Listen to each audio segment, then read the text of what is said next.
போதையின் பாதையில் யாரும் போகக்கூடாதுன்னு மன்றாடி கேட்டுக்கிறேன். பிச்சை எடுத்து குடிச்சிட்டு வரோம்.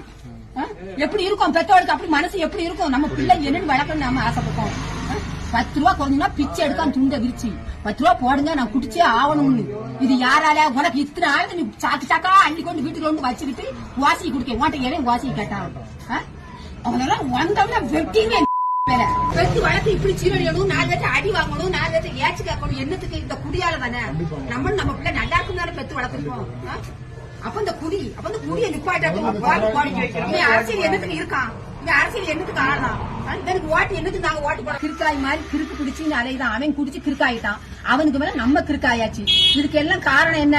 பச்சை கஞ்சாவிலையும் எத்தனை விதம் இருக்கு. என்னெல்லாம் டிவியில போட்டு காமிக்கான். அந்த அரசியல் ஆளுநர் பார்த்துட்டு தானே இருப்பான். அண்ணன் அவங்க போனா இருக்கான். அவன் பிள்ளை ஊட்டி வச்சிருக்கான், பேரை பேத்தி வச்சிருப்பான்.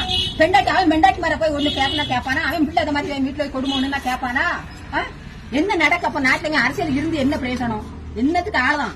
அவன் மெண்டாட்டி அரசியல் இருக்கு. நம்ம தெரியலன்னு பிச்சை எடுக்க வேண்டியிருக்கு.